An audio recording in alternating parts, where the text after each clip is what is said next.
Okay, hello everybody. This week I have Wendy Ellerton with us. Do you want me to introduce myself, Dion? Thank you. Please do. All right, over to you. Yeah. I'm Wendy and I'm the Program Coordinator of Collaborative Design. But I am from a communication design background, or that was my training, but I have experience in a whole range of areas of design, including type design, identity design, co-design, etc. So I'm just going to run you through some of the kind of commercial communication design projects, just to kind of give you a bit of background to my practice before I move into some of my practice which is more embedded within education. But I'm not going to go into my research practice with this presentation. Okay, thanks Wendy. Yeah. All right, let's jump into it. So I mostly have just put some slides up from my commercial practice, just so that you can get a sense of the types of things that I worked on when I was in industry. So I did lots of printed publication design, identity design for restaurants, typographic approaches to branding, etc. Appropriately, some architects called brand architecture.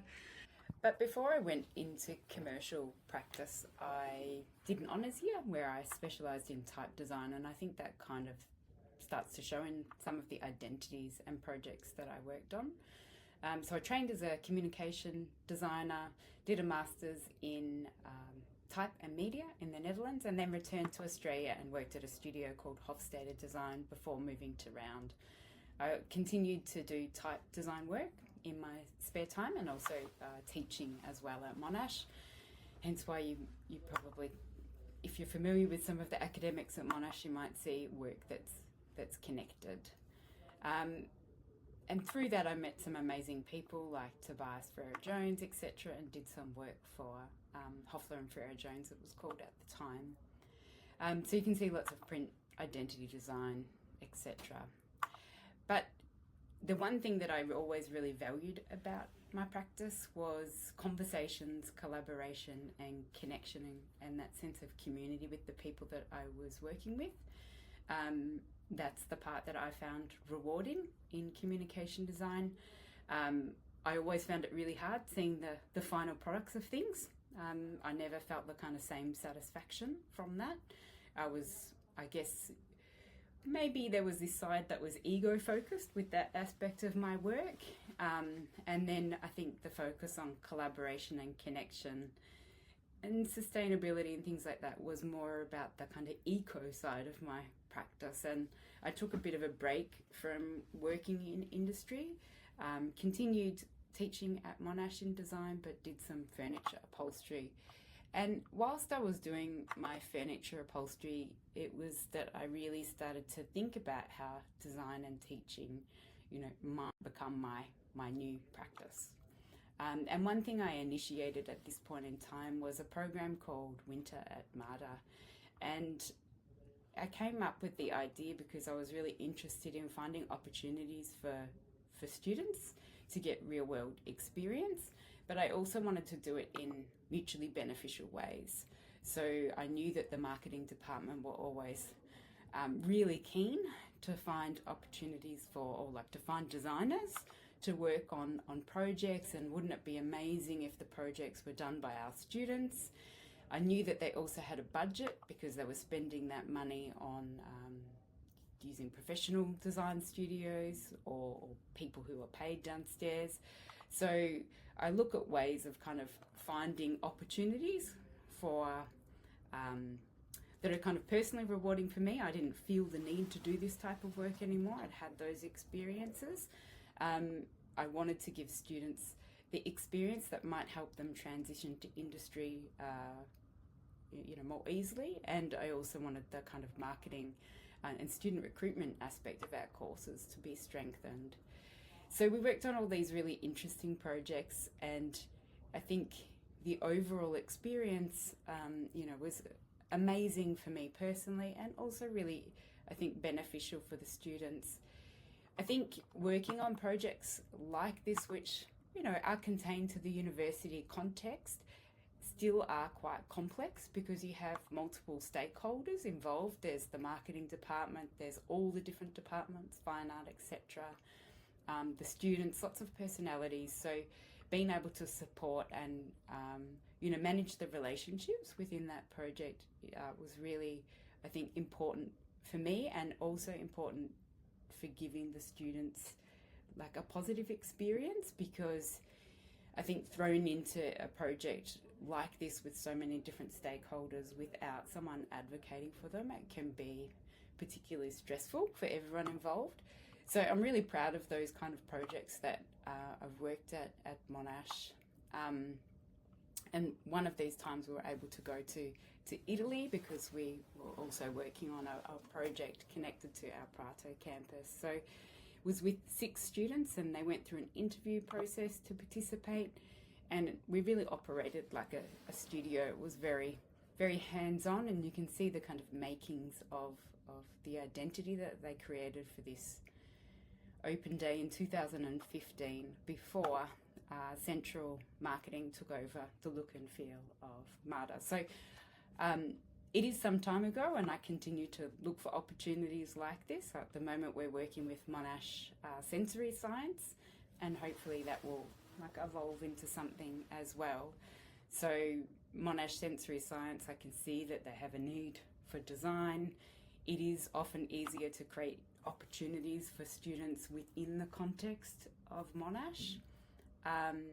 And hopefully the students can really benefit from the experts within that space as well, and working on a real world project. So I guess my main practice, I'm always trying to think about all the different moving parts that are going on and how we all sit into relation to each other, and the impact that I have on others, the students or the printer, etc. And so although a project like this might not necessarily, you could say there's co-creation, maybe it's not co-design specifically, we were always, I'm always trying to kind of work on those relationships and the impacts that we have. Another project, albeit seems pretty straightforward, but one thing I would always try and do is at the beginning of the project, try and start from scratch.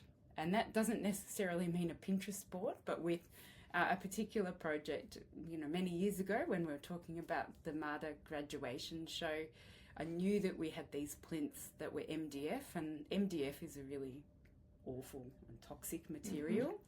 And Monash were looking to kind of remove MDF. You weren't allowed to cut it on campus anymore. And so I wanted to come up with a system that would be could be reusable, use less materials, etc. And so this was just sort of some initial brainstorming that I did. Well, not really brainstorming, I'm just sourcing images really, but gathering some references because I hadn't worked on a project like this before. And then from there I went downstairs and I spoke with the technicians and said, how could we kind of create a plinth using the least material possible? How could it pull apart, be put back together so it was more easily stored? Because previously all the students would have to they had to pave their plinth and they had to take it with them, or then it kind of got dumped. So I kind of see this as the Humble Plinth project, which started from conversations with the technicians downstairs. And I remember speaking to the technician. He said it was quite early on in the semester 2, and he said, thank you for speaking to us. Really value, you're coming to us acknowledging that there's a problem, because it became their problem every semester. And so they helped me come up with this system, which was great because I didn't have the kind of know-how to build things. And I also communicated with the students and other staff and tried to kind of get their input as well about the different types of display settings. And I always would try and make sure those conversations started early. And the plinths that you see today are kind of informed from that work, although they have continued to evolve over the last few years. And I think sometimes we have a bit of a plinth problem still, thousands of plinths, but I do like to think that for the most part, the Humble Plinth project served both the students, the technical staff downstairs, and hopefully the impact on the environment was less than the MDF plinths that we were using in the past. Yeah, absolutely. So they're kind of all the slides that I have, Dion. I don't know if you want me to... Well, I go back to... Yeah. Well, I was going to ask you, this unit is about the changing kind of nature of design practice, not just the changing nature, but just the way that... In some ways, there's things about design practice that just aren't changing. Some things are consistent, but I guess there is a lot of perhaps expectations of the designer, particularly a graduate of design, is changing. And we're looking in our documentation of our studio processes how we can communicate certain values, I suppose, that are expected of designers these days, which may not have been expected or maybe just not kind of talked about when we graduated, Wendy. Yeah. And I was wondering if you had kind of advice, I suppose, for the students, like you were just saying, about perhaps creating opportunities or where you see a graduate of design kind of not just finding work, but just finding a context to practice these days, because I feel like that's changing, where you see designers actually practicing. It's not just in the conventional idea of a design studio. I think that's changed, and I think we've talked about this in the unit. Yeah. But yeah, the graduate attributes are changing, and I don't know if you have any thoughts for the students about that. Yeah, I think... how are they? It's a big question. It's a big question. And I was thinking about relationality. I think our relationship with the practice is changing. And we see that with, collaborative design being an emerging practice and now a degree here. Yeah. And I think it's those... I meant to have another slide in here that highlighted collaborative design, and I think for me, as my practice has matured, I've got a better sense that it's not about serving me only. Like, yes, it's a huge part of me doing the work and I invest the time, but understanding that I'm just one part of a project has been like hugely beneficial mentally, because I can see that I contribute, how I show up matters, and I influence those potentially around me, or I shape the kind of culture, I contribute to it, but I can't control everything. And so when a job doesn't go through because the budget's cut, or someone pulls out of a project, I don't carry that kind of burden probably like I used to. It also means that my ideas, I think, I hold a bit lighter, like I let them kind of evolve and grow in conversation with others in a more organic or natural way. Whereas I think when I was initially practicing, I felt that I needed to control everything to get the best result. Whereas now, I guess, just having a bit more confidence, or I think it's also the mindset of like collaborative design or applying the co-design principles that mean I can just, loosen my grip on the work.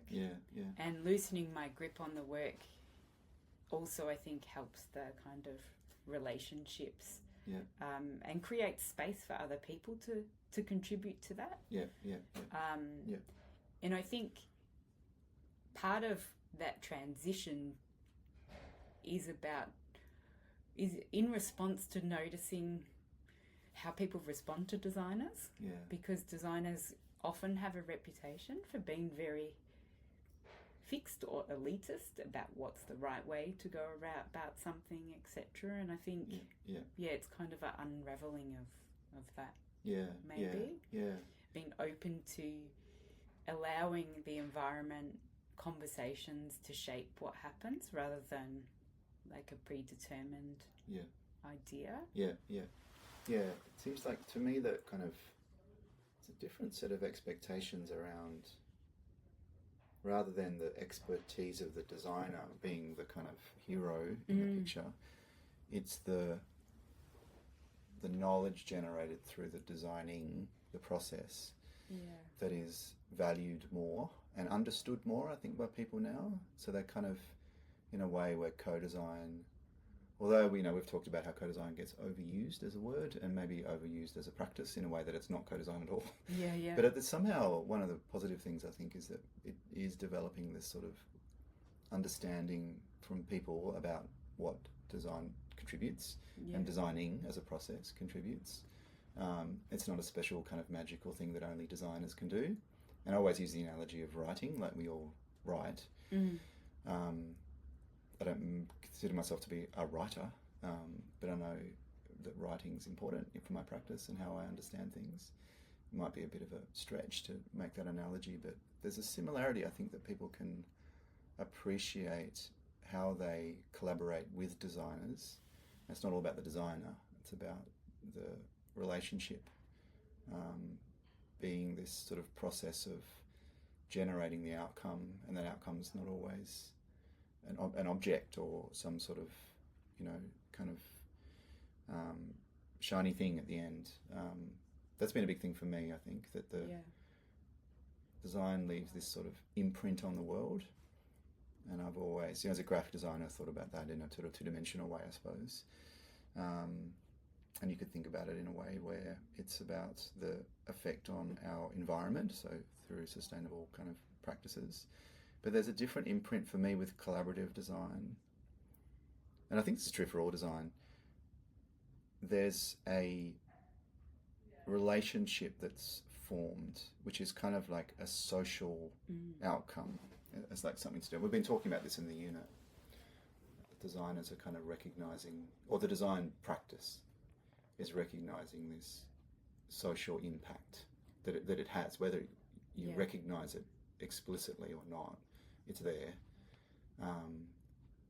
And that I think you're better off, for students thinking about this now, I think you're much better off being able to recognize and sort of articulate that in your folio. In a way, it's sort of invisible, but it's there. And that really strengthens the qualities of your folio beyond just the visual outcome. So when you write about your work and present your work, you have this way of framing it with a sense of the way design, coming back to relationality again, connects with the world. And I think that's a pretty long-winded way of saying, just basically repeating what you said before. This is important now for graduates to be thinking about. But it's complicated stuff. It's really complicated, and I think it's a lot to ask of a graduate, but I think it's important to recognise that your philosophy or the way that you approach your work grows, and it's a process, and you kind of keep fine-tuning it. So when I left commercial practice, I think I was really clear that I was sick of the impact I might be having on the environment and consumerism as well. Like, they were the kind of tensions, but there was all of this other stuff that was kind of eating away at me, and I couldn't articulate it. And over the last sort of 10 years, that has become clearer, and I think that's where using or thinking about the collaborative design principles and mindsets, they just sit really well with me. And although I might not be doing co-design in my practice, I can take that frame, and that helps anchor and orientate what I want to be doing. And so from time to time, I found myself, thinking, do I want to be doing this work? It sits in tension with my values. Is it time to kind of call quits on that? And I think, that can be really like a complicated decision to make depending on, your situation. But it has been really, I found, grounding to have that framework that I can refer back to. It's like, why is this not working? And I might be able to then point to something. Well, I can see that this is not about sharing power. This is not about, there's clear hierarchical moves here, and I can better see a situation, I think, with clarity because of having that frame of reference. So, great, thanks. And that ties in with our work framing, everybody listening, each week, our practice by thinking about, what we put around it, like what is it that we're looking at the practice through. And that started off by looking at it through particular kind of theories, or not even theories, like speculative design or whatever it is. But you might think about how you look at your practice through your values that are forming, and how they're really specific. Some values are broad, but I think the way that we inhabit them are kind of specific, and they change what you do. I was thinking when you were speaking how I've realised that I've come to change what I do through the doing of it, like the practicing, and you kind of, again, that's something that I think is important, that you, as you're practicing, you're forming as a practitioner. Yeah. And it's a sort of broad, very, whether you're a design practitioner, it might take you into different practices, but like you were saying, you kind of, you end up in those practices through that kind of process of kind of questioning and experiencing what you're doing, and kind of connecting with, how you situate yourself within that doing, which is sort of starting to sound very kind of abstract, but it's a sort of simple point really, that it's the experience where you really understand this stuff that we're talking about. Yeah. And I think for me, the doing side and the types of projects I kind of initiated or gravitated towards, like, I think it needs to be mutually beneficial for me, because alone, like, I can't do this work. Like, I don't see the need to just design for the sake of design. Like, I need to find opportunities that are beneficial for a range of different people, and then that kind of motivates me. I'm a very kind of community orientated person. I can't do yoga on my own. I like to be doing it in community, and I think the same applies to design. And I think I found that hard with type design, because it did feel like I was creating the kind of language or conversation, and then it was a bit of a handover, whereas I really prefer it when I feel like what I'm doing is in immediate conversation with those around me. Yeah, nice. Yeah. It's a very nice place to end it. Thank you, Wendy. All right, thank you, Dion. Beautiful.